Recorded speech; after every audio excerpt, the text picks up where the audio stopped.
You are listening to a Clarkesworld Magazine podcast with your host and narrator, Kate Baker. Greetings, Clarkesworld citizens. I hope this podcast finds you extraordinarily well. This is our last story for the month of February 2018, issue 137. For those of you who support us, I'd like to give a quick shout out and a thank you. We couldn't do it without you. And for those of you who do have the means and would like to support us, please go to clarkesworldmagazine.com/donate. or patreon.com/Clarksworld, or check out our newest venture, clarksworldcitizens.com. Neil has put some really cool stuff together for you on that particular page. So our last story is titled The Girl Thing Who Went Out for Sushi, and is by Pat Cadigan. Pat Cadigan was born in Schenectady, New York, and now lives in London with her family. She made her first professional sale in 1980 and has subsequently come to be regarded as one of the best new writers of her generation. Her story, Pretty Boy Crossover, has appeared on several critics' lists as among the best science fiction stories of the 1980s, and her story, Angel, was a finalist for the Hugo Award, the Nebula Award, and the World Fantasy Award, one of the few stories ever to earn that rather unusual distinction. Her short fiction, which has appeared in most of the major markets, including Asimov's Science Fiction and the Magazine of Fantasy and Science Fiction, has been gathered in the collections Patterns and Dirty Work. Her other books include Dervish is Digital, Tea from an Empty Cup, and Reality Used to Be a Friend of Mine, and, as editor, the anthology The Ultimate Cyberpunk, as well as 2 making-of movie books and 4 media tie-in novels. If you go back to November 2014, we brought you Cody. So, without further ado, I hope you can sit back, relax, and let me tell you a story.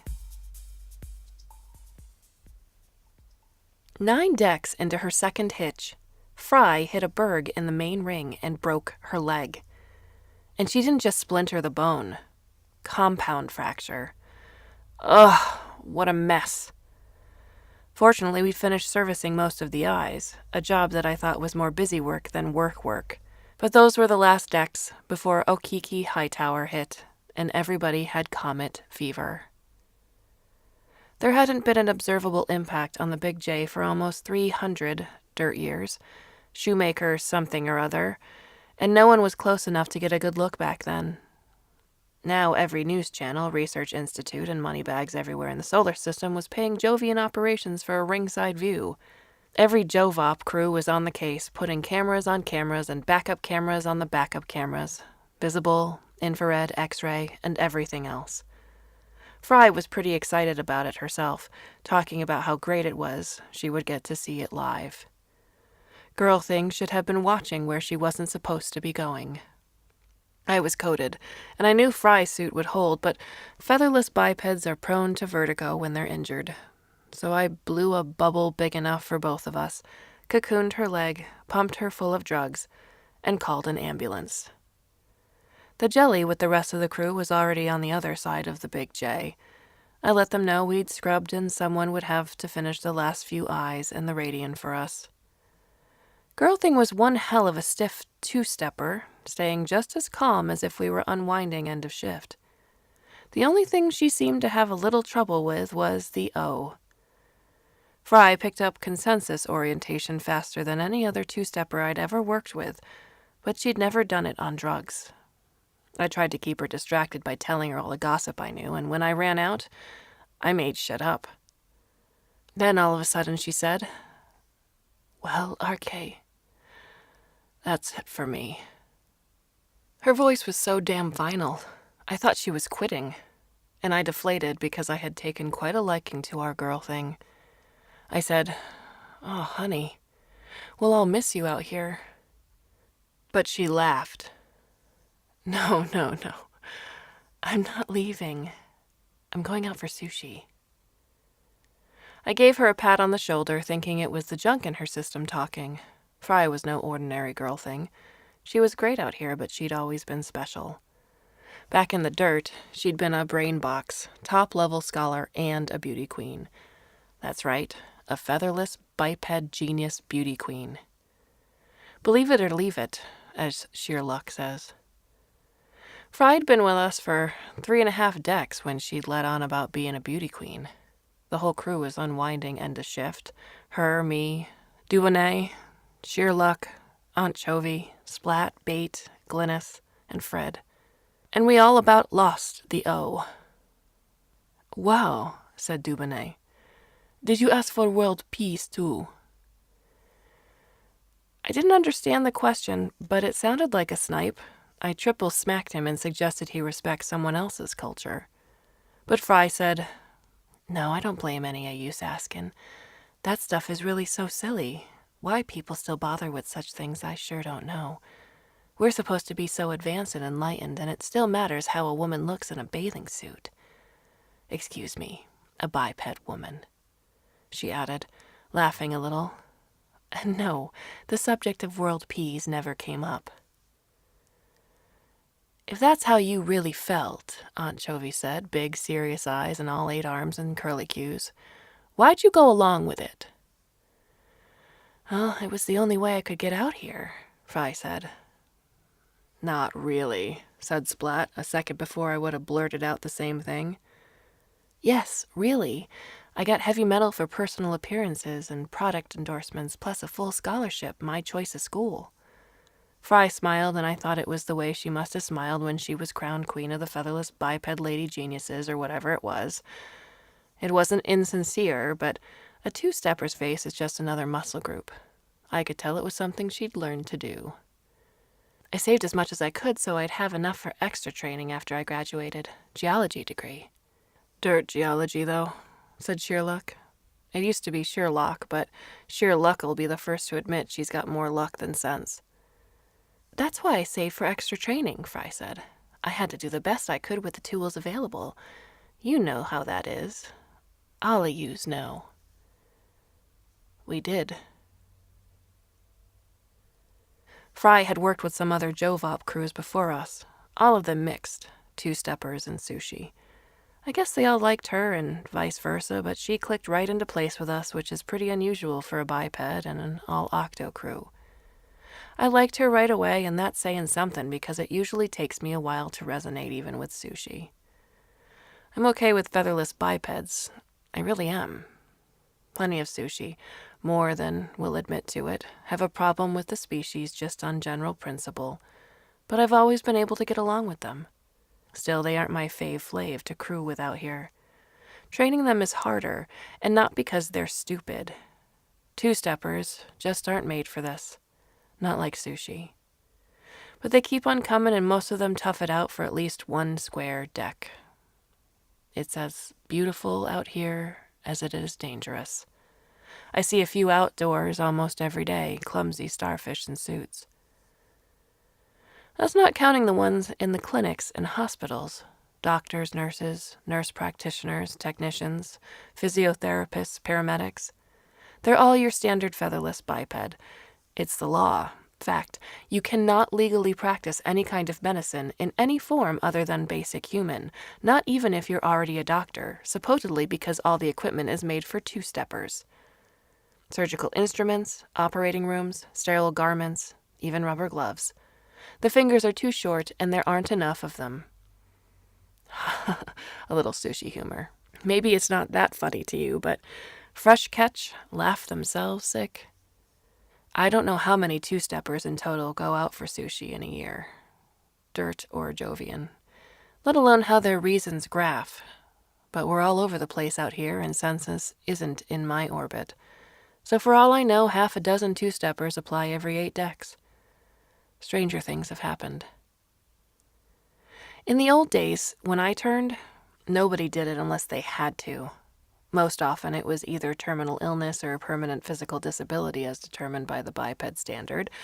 For example, conditions at sea level on the 3rd planet out. Sometimes, however, the disability was social, or more precisely, legal. Original generation out here had convicts among the gimps, some on borrowed time. Now, if you ask us, we say OG lasted 6 years, but we're all supposed to use the dirt calendar, even just to each other. Everyone out here gets good at converting on the fly. Which works out to a little over 70 by dirt reckoning. The bipeds claim that's 3 generations, not just 1. We let them have their way, too, because damn, can they argue about anything. It's the way they're made. Bipeds are strictly binary. It's all they know. 0 or 1, yes or no, right or wrong. But once you turn, that strictly binary thinking's the first thing to go, and fast. I never heard anyone say they miss it. I know I don't. Anyway, I go see Fry in one of the Gossamer Ring clinics. A whole wing is closed off. No one gets in unless they're on the list. If that isn't weird enough for you, there's a two-stepper in a uniform stuck to the floor whose only job is checking the list. I'm wondering if I'm on the wrong station, but the two-stepper finds me on the list, and I may go in and see La Soledad y Godmundsdotter. It takes me a second to get who she means. How'd our girl thing get Fry out of that? I go in through an airlock-style portal, and there's another two-stepper waiting to escort me. He uses 2 poles with sticky tips to move himself along, and he does all right because I can see that this is a new skill. Every so often he maneuvers so one foot touches floor so he can feel more like he's walking. When you've been sushi as long as I have, two-steppers are pretty transparent. I don't mean that as condescending as it sounds. After all, I was a two-stepper once myself. We all started out as featherless bipeds. None of us was born sushi. But a lot of us feel we were born to be sushi, a sentiment that doesn't go down too well with the two-steppers who run everything, which doesn't make it any less true. My pal the Polar and I go a full radian before we get to another airlock. Through there, he says. I'll take you back whenever you're ready. I thank him and swim through, wondering what dim bulb thought he was a good idea, because he's what Aunt Chovy calls surplus to requirements.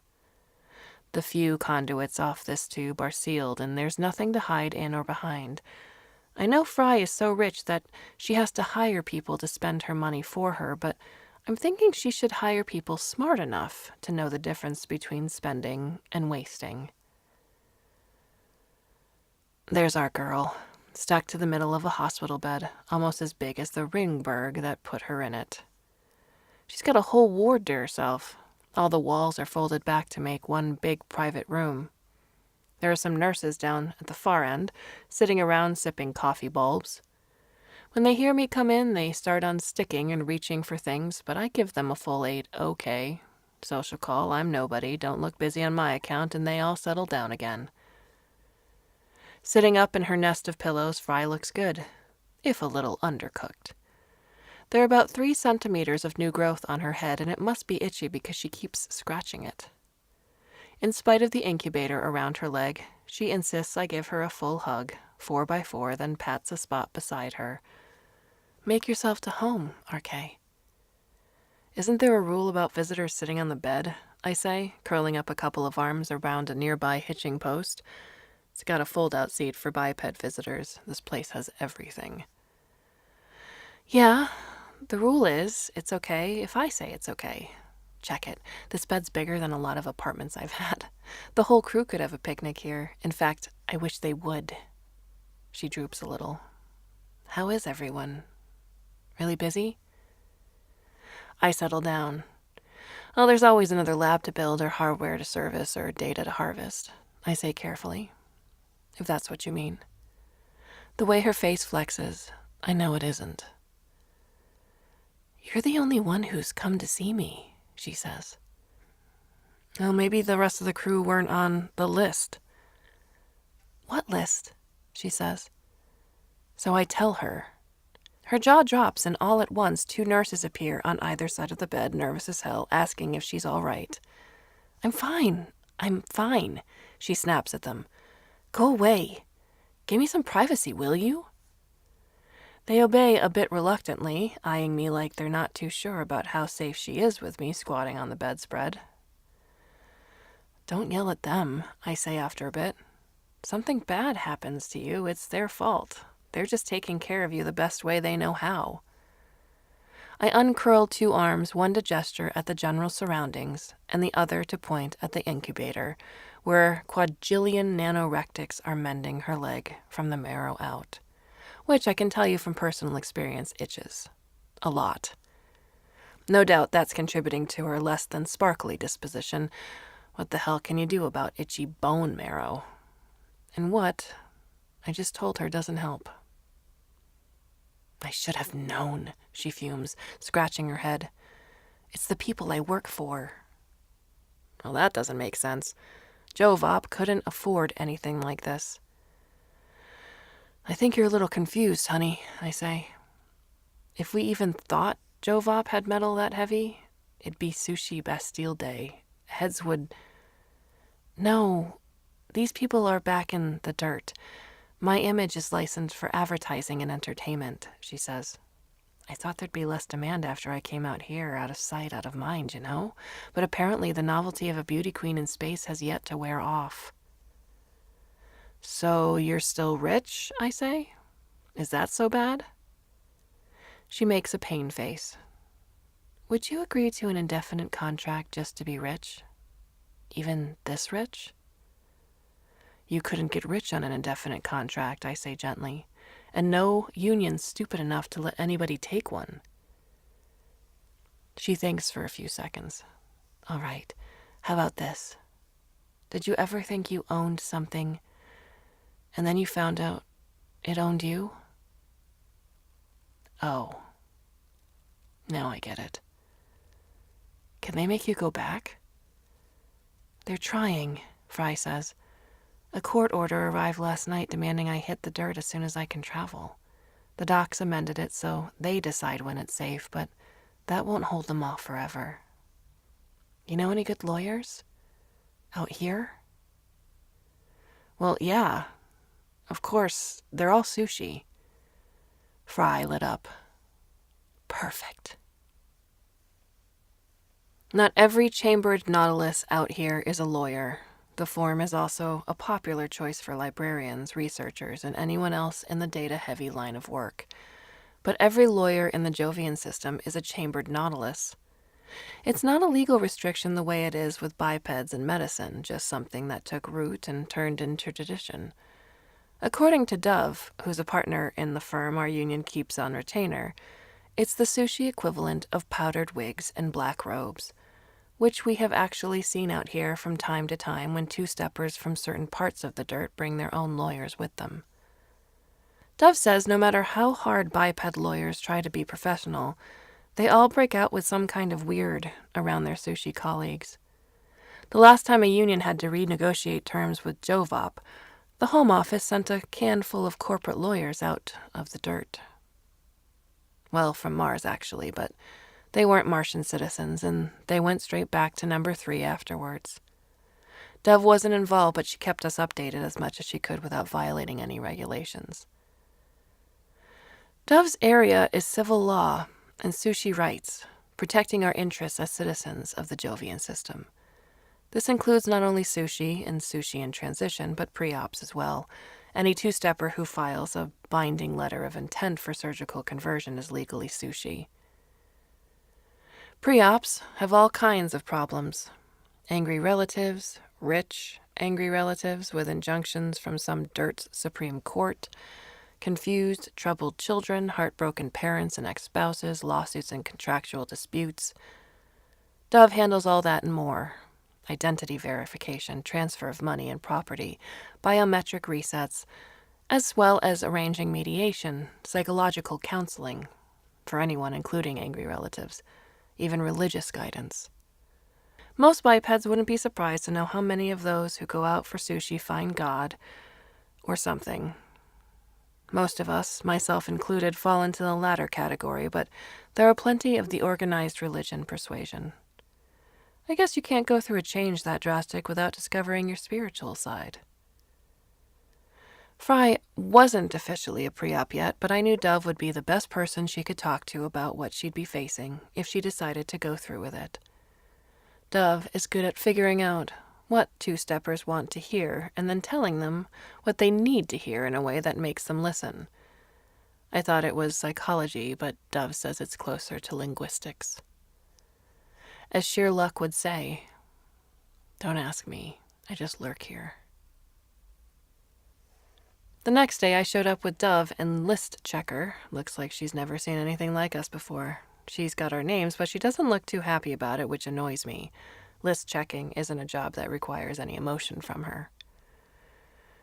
"You're the attorney," she says to Dove, who is eye level with her, tentacles sedately furled. "Scan me again if you need to," Dove says good-naturedly. "I'll wait. Mom always said, measure twice, cut once." List Checker can't decide what to do for a second or two, then scans us both again. "Yes, I have both your names here. It's just that, well, when she said an attorney, I was expecting... I thought you'd be a... She hangs long enough to start twisting before Dove relents and says, "Biped." Dove still sounds good-natured, but her tentacles are now undulating freely. "You're not from around here, are you?" she asks, syrupy sweet, and I almost rupture not laughing. "No," List Checker says in a small voice. "I've never been farther than Mars before." "If the biped on the other side of that portal is equally provincial, better warn him." Then we go through, Dove adds. "Too late." It's the same guy with the poles, but when Dove sees him, she gives this crazy whooping yell and pushes right into his face so her tentacles are splayed out on his skin. "You son of a bitch," she says, really happy. And then the polar says, "Hiya, Mom." "Okay," I say, addressing anyone in the universe who might be listening. "I'm thinking about a brain enema. Is now a good time?" "Relax," Dove says. "Hiya, Mom" is what you say when anyone calls you a son of a bitch. Or, "Hiya, Dad," says Polar, depending. You all look alike to me," Dove says. "It's a small universe, RK. Florian and I got taken hostage together once back in my two-stepper days." "Really?" I'm surprised as hell. Dove never talks about her biped life. Hardly any of us do. And I've never heard of anyone running into someone they knew pre-Sushi purely by chance. "I was a little kid," Polar says. 10 dirt years. Dove held my hand. Good thing I met her when she still had one. He was a creepy little kid," Dove says as we head for Fry's room. "I only did it so he wouldn't scare our captors into killing all of us." Polar chuckles. "Then why do you let me keep in touch with you after it was all over?" "Well, I thought if I could help you be less creepy, you wouldn't inspire any more hostage-taking. Safer for everybody." I can't remember ever hearing about anyone still being friends with a biped from before they were Sushi. I'm still trying to get my mind around it as we go through the second portal. When Fry sees us, there's a fraction of a second when she looks startled before she smiles. Actually, it's more like horrified, which makes me horrified. I told her I was bringing a Sushi lawyer. Girl thing never got hiccups before, not even with the jellies, and that's saying something. Even when you know they're all AIs, jellies can take some getting used to no matter what shape you're in, two-stepper or Sushi. "Too wormy," Dove says and furls her tentacles as she settles down on the bed respectful distance from Fry. "I'm sorry," Fry says, making the pain face. "I don't mean to be rude or bigoted. Forget about it," Dove says. "Lizard brains got no shame." Dove's wormies bother her more than my suckers? I think, amazed. Lizard brains not too logical either. "RK tells me you want to go out for sushi," Dove goes on chattily. "How much do you know about it?" "I know it's a lot of surgery, but I think I have enough money to cover most of it." "Loan terms are extremely favorable. You could live well on that money and still make payments." "I'd like to cover it as much of the cost as I can while my money's still liquid."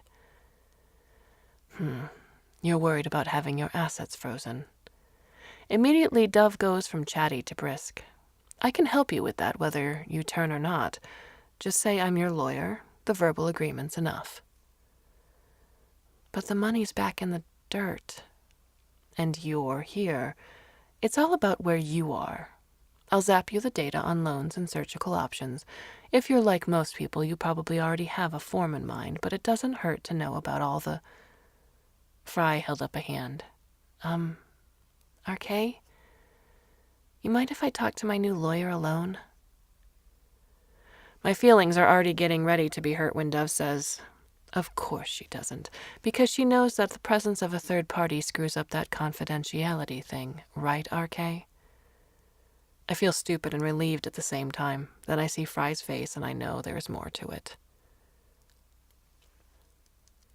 The following day, the crew gets called up to weed and reseed the halo. Comet fever strikes again. We send Fry a silly cheer-up video to say we'll see her soon. I personally think it's a waste of time sewing sensors in dust when we've already got eyes in the main ring. Most of the sensors don't last as long as they're supposed to, and the ones that do never tell us anything we don't already know. Weeding, picking up the dead sensors, is actually more interesting. When the dead sensors break down, they combine with the dust, taking on odd shapes and textures and even odder colorations. If something especially weird catches my eye, I'll ask to keep it. Usually the answer's no. Recycling is the foundation of life out here. Mass in, mass out, create, uncreate, recreate, all of that. But once in a while there's a surplus of something, because nothing evens out exactly all the time, and I get to take a good luck charm home to my bunk. We're almost at the halo when the jelly tells us whichever crew seated last time didn't weed out the dead ones. So much for mass in, mass out. We're all surprised. None of us ever got away with doing half a job. We have to hang in the jelly's belly high over the North Pole and scan the whole friggin' halo for materials markers. Which would be simple, except a lot of what should be there isn't showing up. Fred makes us deep scan 3 times, but nothing shows on Metis, and there's no sign that anything leaked into the main ring. Musta all fell into the Big J, says Bate. He's watching the aurora flashing below us like he's hypnotized, which he probably is. Bate's got this thing about the polar hexagon anyway. But so many? Spot says. You know they're gonna say that's too many to be an accident. Do we know why the last crew didn't pick up the dead ones? Aunt Chovy's already tensing up. If you tapped on her head, you'd hear a high C sharp. No, Fred says. I don't even know which crew it was, just that it wasn't us. Dubonnet tells the jelly to ask. The jelly tells us it's put in a query, but because it's not crucial, we'll have to wait. Friggin' tube worms, Splat growls, tentacles almost nodding up. They do that to feel important. Tube worms are AIs. They don't feel, the jelly says with the AI serenity that can get so maddening so fast. Like jellies. Then Glynis speaks up. Scan Big J. Too much interference, I say. The storms... Just humor me, says Glynis. Unless you're in a hurry. The jelly takes us down to just above the middle of the main ring, and we prograde double time. And son of a bitch, is this crazy or is this the new order? We get some hits in the atmosphere. But we shouldn't. It's not just the interference from the storms. Big J gravitates the hell out of anything it swallows. Long before I went out for sushi, and that was quite a while ago, they'd stopped sending probes into Jupiter's atmosphere. They didn't just hang in the clouds, and none of them ever lasted long enough to reach liquid metallic hydrogen, which means the sensors should just be atoms, markers crushed out of existence. They can't still be in the clouds unless something is keeping them there. That's got to be a technical fault, Splat says. Or something. Yeah, I'm motion sick. I lost the O, says Aunt Chovy, which is the current crew code for semaphore only. Bipeds have sign language, an old-school semaphore with flags, but Octo Crew semaphore is something else entirely. Octosem changes as it goes, which means each crew speaks a different language, not only from each other, but also from one conversation to the next. It's not transcribable, either, not like spoken word communication because it works by consensus. It's not completely uncrackable, But even the best decryption AI can't do it in less than half a deck. 5 days to decode a conversation isn't exactly efficient. To be honest, I'm kind of surprised the two-steppers who run Jovop are still letting us get away with it. They're not what you'd call big champions of privacy, especially on the job. It's not just Sushi either. All their two-stepper employees, in the dirt or all the way out here, are under total surveillance when they are on the clock. That's total as in AV everywhere. Offices, hallways, closets, and toilets. Bates says that's why Jovop's two-steppers always look so grim.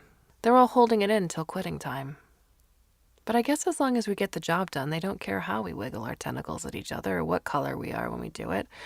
Besides, when you're on the job out here, you don't want to worry about who's watching you because they'd better be. You don't want to die in a bubble waiting for help that isn't coming because nobody caught the distress signal when your jelly blew out. So anyway, we consider the missing matter and the markers we shouldn't have been picking up on in Big J storm systems, and we whittle it down to 3 possibilities. The previous crew returned to finish the job, but someone forgot to enter it into the record. A bunch of scavengers blew through with a trawler and neutralized the markers so they can resell the raw materials. Or some dwarf star at Jovop is seeding the clouds in hope of getting an even closer look at the Okiki Hightower impact. Number 3 is the stupidest idea. Even if some of the sensors actually survive until Okiki Hightower hits, they're in the wrong place, and the storms will scramble whatever data they pick up. So we all agree that's probably it. After a little bit more discussion, we decide not to let on, and when Jovop asks where all the missing sensors are, we'll say we don't know, because the Jupe's honest truth is, we don't. We pick up whatever we can find, which takes 2 J days, seed the halo with new ones, and go home. I call over to the clinic to check how Fry's doing and find out if she managed to get the rest of the crew on the list so we can have that picnic on her big fat bed. But I get Dove, who tells me that our girl thing is in surgery. Dove says that, at Fry's own request, she's not allowed to tell anyone which sushi Fry's going out for, including us. I feel a little funny about that until we get the first drone. It's riding an in-out skeet, which can slip through a jelly double wall without causing a blowout. Jovop uses them to deliver messages they consider sensitive, whatever that means, and that's what we thought it was at first. Then it lights up, and we're looking at this image of a two-stepper dressed for broadcast. He's asking one question after another on a canned loop. In a panel on his right, instructions on how to record, pause, and playback are scrolling on repeat. The jelly asks if we want to get rid of it. We toss the whole thing in the waste chute, skeet and all, and the jelly poops it out as a little ball of scrap to become some scavenger's lucky find. Later, Dubonnet files a report with Jovop about the unauthorized intrusion. Jovop gives him a receipt, but no other response. We're all expecting a reprimand for failing to detect the skeet's rider before it got through. Doesn't happen. Somebody's drunk, Bates says. Query it. No, don't, says Splat. By the time they're sober, they'll have to cover it up or their job's down the chute. It never happened, everything's 8 by 8. Until someone checks our records, Dubonnet says and tells the jelly to query, who assures him that it's a wise thing to do. The jelly has been doing this sort of thing more often lately, making little comments. Personally, I like those little touches. Splat, however, looks annoyed. I was joking, he says, enunciating carefully. They can't touch you for joking no matter how tasteless, but it has to be clear. We laugh just to be on the safe side, except for Aunt Chovy, who says she doesn't think it was very funny because she can't laugh until she really feels it. Some people are like that. Dubonnet gets an answer within a few minutes. It's a form message in legalese, but the gist is this. We heard you the first time. Go now and sin no more. They all can't be drunk, Fred says. Can they? Can't they, says Shearluck. You guys have crewed with me long enough to know how fortune smiles on me and mine. Spoken like a member of the Church of the Four-Leaf Horseshoe, Glynis says. Fred perks right up. Is that the new casino on Europa? He asks. Fred loves casinos. Not gambling, just casinos. The jelly offers to look it up for him. Synchronicity is a real thing. It's got math, Sherlock is saying. Her color's starting to get a little bright, so is Glynis's. I'd rather they don't give each other ruby red hell while we're all still in the jelly. And the dictionary definition of serendipity is, chance favors the prepared mind. I'm prepared to go home and log out. Who's prepared to join me? Dubonnet says before Glynis can sneer openly. I like Glynis, vinegar and all, but sometimes I think she should have been a crab instead of an octopus. Our private quarters are supposed to have no surveillance, except for the standard safety monitoring. Yeah, we don't believe that for a nanosecond. But if Jovop ever got caught in the act, the unions would eat them alive and poop out the bones to fertilize Europa's germ farms. So either they're even better at it than any of us can imagine, or they're taking a calculated risk. Most sushi claim to believe the former. I'm in the latter camp. I mean, they watch us so much already, they've got to want to look at something else for a change. We share the typical Octo crew quarters, 8 rooms around a large common area. When Fry was with us, we curtained off part of it for her, but somehow she was always spilling out of it. Her stuff, I mean. We'd find underwear bobbing around in the lavabo, shoes orbiting a lamp. Good thing she only needed 2. Live paper flapping around the room in the air currents. All the time she'd spent out here, and she still couldn't get the hang of housekeeping in 0G. It's the sort of thing that stops being cute pretty quickly when you've got full occupancy +1. I could tell she was trying, but eventually we had to face the truth. Much as we loved her, our resident girl thing was a slob. I thought that was going to be a problem, but she wasn't even gone a day before it felt like there was something missing. I'd look around expecting to see some item of clothing or jewelry cruising past, the latest escapee from one of her not terribly secure reticules. So, who wants to bet that Fry goes octo? Splat says when we get home. Who'd want to bet she doesn't? Replies Sherlock. Not me, says Glynis, so sour I can feel it in my crop. I'm thinking she's going to start again with the crab act, pinch, pinch, pinch, but she doesn't. Instead, she air swims down to the grotto, sticks to the wall with 2 arms and folds the rest up so she's completely hidden. She misses our girl thing and doesn't want to talk at the moment, but she also doesn't want to be completely alone either. It's an octo thing. Sometimes we want to be alone, but not necessarily by ourselves.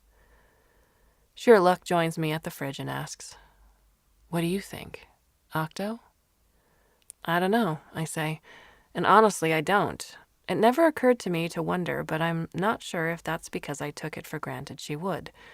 I grab a bag of Cribble. Aunt Chovy notices and gives me those big serious eyes. You can't just live on crunchy krill, RK. I've got a craving, I tell her. Me too, says Bate. He tries to reach around from behind me, and I nod him. Message from Dove, says Dubonnet, just before we start wrestling, and puts it on the big screen. There's actually not much about Fry except that she's coming along nicely with another deck to go before she's done. Although it's not clear to any of us whether that means Fry'll be all done and good to go, or if Dove's just referring to the surgery. Then we get distracted with all the rest of the stuff in the message. It's full of clips from the dirt, 2-steppers talking about Fry like they all knew her, and what it was like out here, and what going out for sushi meant. Some 2-steppers didn't seem to care much, but some of them were stark spinning bugfuck. I mean, it's been a great big while since I was a biped, and we live so long out here that we tend to morph along with the times. The 2-stepper I was couldn't get a handle on me as I am now, but then neither could the octo I was when I finished rehab and met my first crew. I didn't choose octo.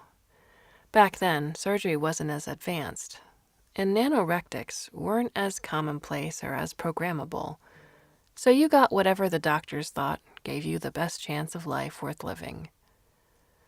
I wasn't too happy at first, but it's hard to be unhappy in a place this beautiful, especially when you feel so good physically all the time. It was somewhere between 3 and 4 J years after I turned that people could finally choose what kind of sushi they went out for, but I got no regrets. Anymore. I've got it smooth all over. Only I don't feel too smooth listening to two-steppers chewing the air over things they don't know anything about and puking up words like abominations, atrocities, and subhuman monsters. One news program even runs clips from the most recent remake of the goddamn island of fucking Dr. Moreau. Like, that's Holy Writ or something? I can't stand more than a few minutes before I take my cribble into my bolt hole, close the latch, and hit soundproof. A little while later, Glynis beeps. You know how way back in the extreme dead past people in the dirt thought everything in the universe revolved around them? She pauses, but I don't answer. Then the scope of human knowledge expanded and we all know that that was wrong. So, I grunt. Not everybody got the memo, she says. She waits for me to say something. Come on, RK. Are they gonna get to see Okiki Hightower? I'd like to give them a ride on it, I say. None of them are going to come out here with us abominations. They're all going to cuddle up with each other in the dirt and drown in each other's shit. Until they all do the one thing they were pooped into this universe to do, which is to become extinct. I open the door. You're really baiting them, you know that? Baiting who? There's nobody listening. Nobody here except us Sushi, she says, managing to sound sour and utterly innocent both at the same time. Only Glynis. I messaged Dove to say we'll be down under for at least 2 J days, on loan to Outer Com. Population in the outer part of the system, especially around Saturn, has doubled in the last couple of J years and will probably double again in less time. The civil communication network runs below the plane of the solar disk, and it's completely dedicated. No governments, no military, just small businesses, entertainment, and social interaction. Well, so far. It's completely dedicated, but nobody's in any position for a power grab yet. Outercom is an ice giant's operation, and originally it served only the Saturn, Uranus, and Neptune systems. No one seems to know exactly where the home office is, for example, which moon. I figure even if they started off as far out as Uranus, they've probably been on Titan since they decided to expand to Jupiter. Anyway, their technology is crazy great. It still takes something over 40 minutes for hello to get from the big J to Saturn, and another 40 till you hear, who the hell is this? But you get less noise than a local call on Jovop. Jovop wasn't too happy when the entertainment services started migrating to Outercom and things got kind of tense. Then they cut a deal. Outercom got all of the entertainment and stayed out of the education business, at least in the Jovian system. So everything's fine, and Jovop loans them anything they need, like a big old friendly neighbor, but there's still plenty of potential for trouble. Of all kinds. The Jovian system is the divide between the inner planets and the outer. We've had governments that tried to align with the innies, and others that courted the outies.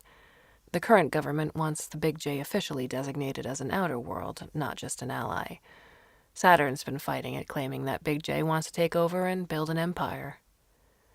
Which is pretty much what Mars and Earth said when the last government was trying to get inner status. Earth was a little more colorful about it. There were two-steppers hollering that it was all a plot by monsters and abominations. Us. To get our unholy limbs on fresh meat for our unholy appetites. If Big J got interplanet status, they said, people would be rounded up in the streets and shipped out to be changed into unnatural subhuman creatures with no will of their own, except for the most beautiful women, who would be kept as is and chained in brothels where, well, you get the idea.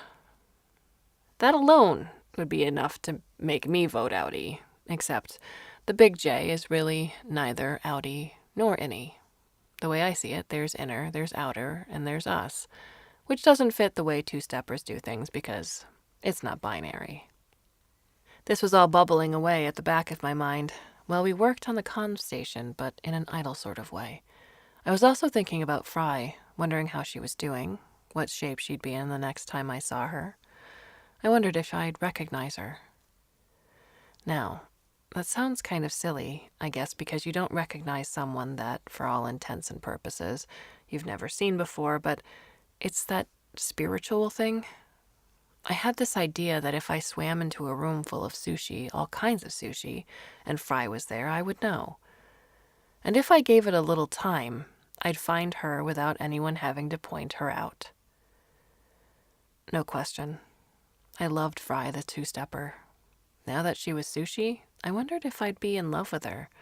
I couldn't decide whether I liked that idea or not. Normally, I keep things simple. Sex, and only with people I like. It keeps everything pretty smooth. But in love, complicates everything. You start thinking about partnerships and family, and that's not so smooth because we don't reproduce. We've got new sushi and fresh sushi, but no sushi kids. We're still working on surviving out here, but it won't always be that way. I could live long enough to see that. Hell, there are still a few OG around, although I've never met them. They're all out in the ice giants. We're home half a deck before the first Okiki Hightower impact, which sounds like plenty of time, but it's close enough to make me nervous. Distances out here aren't safe, even in the best top-of-the-line Javop can. I hate being in a can anyway. If anyone ever develops a jelly for long-distance travel, I'll be their best friend forever. But even in the can, we had to hit 3 oases, going and coming to refuel. Filing a flight plan guaranteed us a berth at each one, but only if we were on time. And there's all kinds of shit that could have made us late.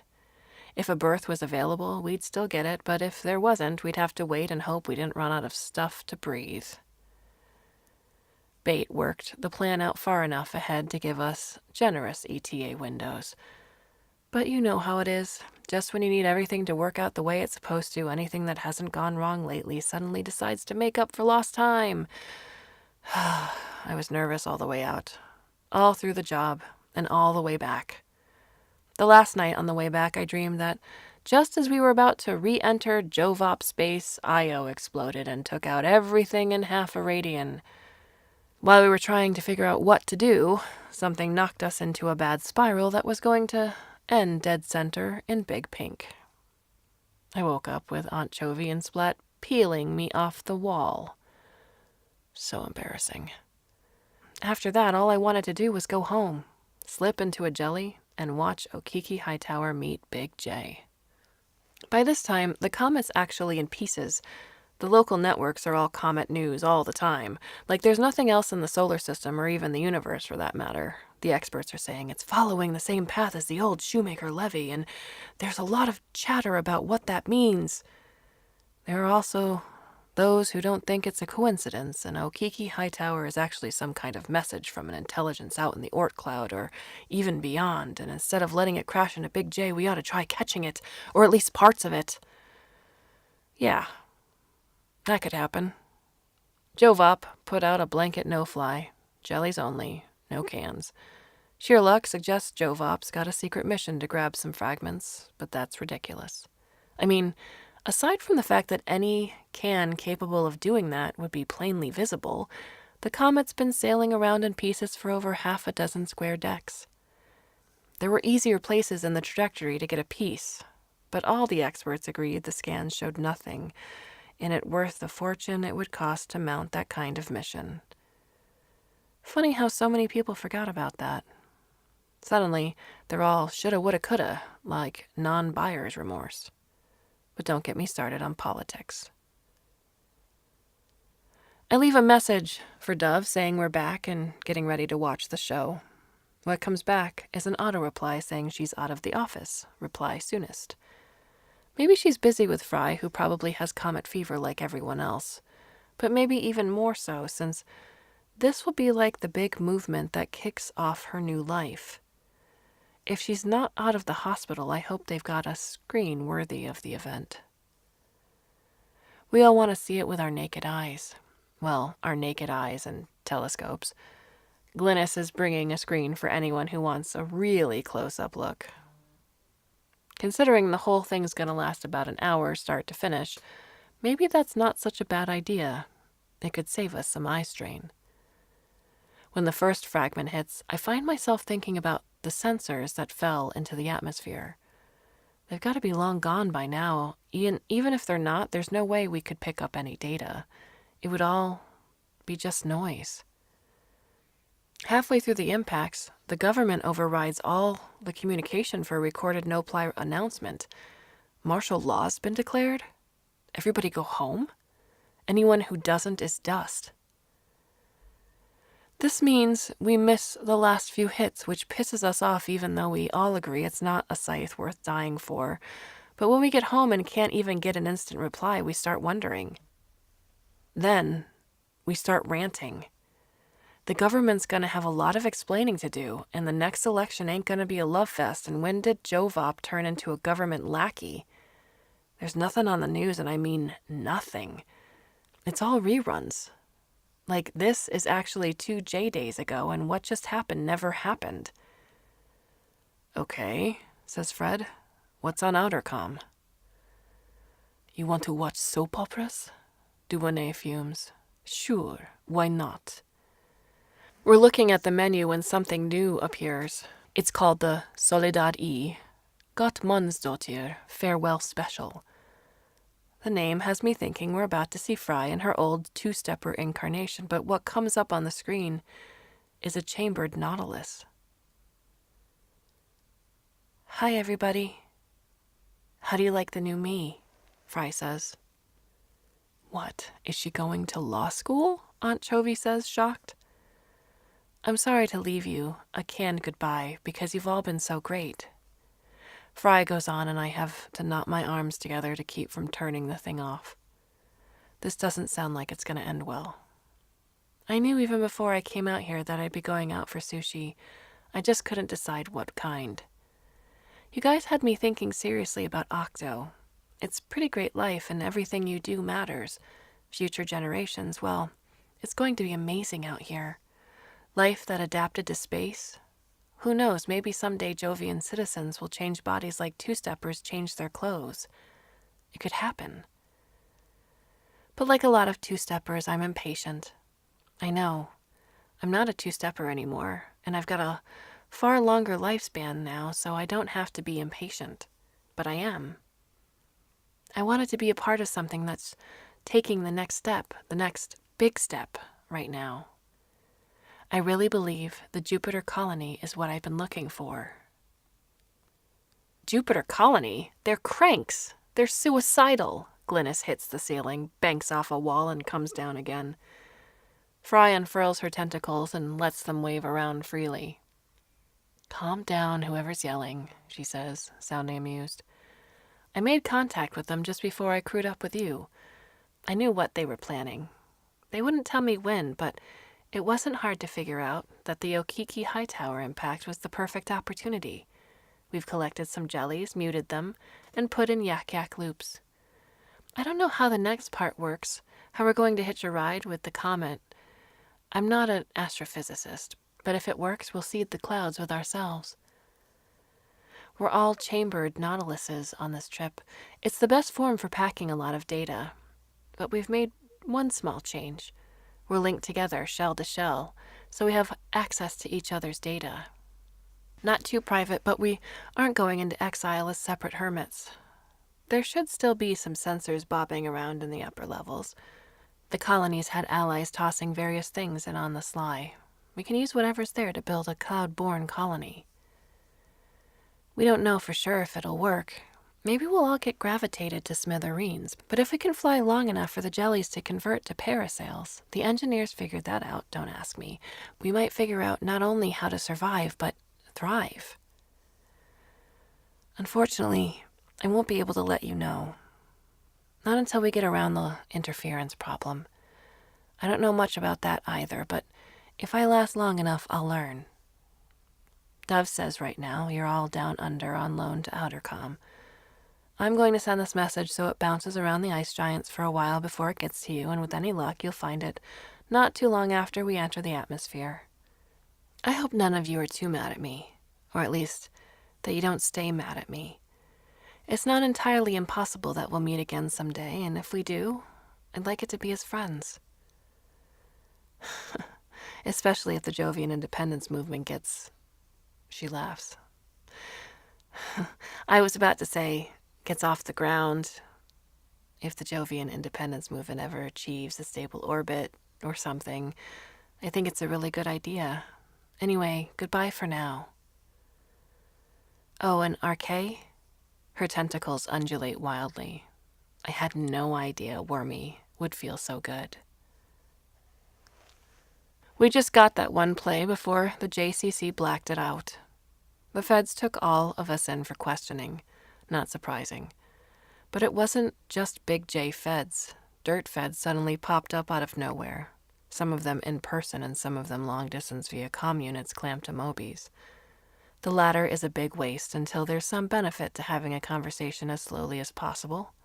Because even a Fed on Mars can't do anything about the speed of light, it's still going to be at least an hour between the question and the answer, usually more. The dirt feds who were actually here were all working undercover, keeping an eye on things and reporting whatever they heard or saw to HQ back in the dirt. This didn't go down so well with most of us out here, even two-steppers. It became a real government crisis mainly because no one in charge could get their stories straight. Some were denying any knowledge of dirt spies. Some were trying to spin it so it was all for our benefit, so we wouldn't lose any rights. Don't ask me which ones, they didn't say. Conspiracy theories blossomed faster than anyone could keep track. Finally, the ruling council resigned, the acting council replacing them till the next election are almost all Sushi. That's a first. It's still another deck and a half till the election. Jovop usually backs two-steppers, but there are noticeably fewer political ads for bipeds this time around. I think even they can see the points on the trajectory. A lot of Sushi are already celebrating, talking about changing the face of government in the Jovian system. I'm not quite ready to party. I'm actually a little bit worried about us. We were born to be Sushi, but we weren't born Sushi. We all started out as two-steppers, and while we may have shed binary thinking, that doesn't mean we're completely enlightened. There's already some talk about how most of the candidates are chambered nautiluses, and there ought to be more octos or puffers or crabs. I don't like the sound of that, but it's too late to make a break for the colony now. Not that I would. Even if Fry and all her fellow colonists are surviving and thriving, I'm not ready to give up the life I have for a whole new world. We'll just have to see what happens. Hey, I told you not to get me started on politics. Originally published in The Edge of Infinity by Jonathan Strahan. I remember hearing about this story when it first came out. It got a lot of buzz. And I never got a chance to read it, but I'm very glad I got a chance to narrate it this time around. I really like the voice in the story, and how dealing with change and evolution, while it can be scary to some, others go full on and embrace it, and figure out what they can do to go even further. And I'm happy for people who can find solace in identification or particular change. What are your thoughts on the story? You can leave us a comment or a question at the Clarkesworld Magazine website, or you can go to the About Us page where all of our contact information is listed. In a few short days from now, we begin a new issue. March 2018 will bring you 7 new stories, and one really, really, really, really, really long one. Oh, I'm so looking forward to that. Anyway, I hope you do come back and join us, and thanks for joining us this time. Until then, I bid you a very fond and warm au revoir, a bientôt, adieu, aloha, and every other word that means please come back and listen again very, very soon.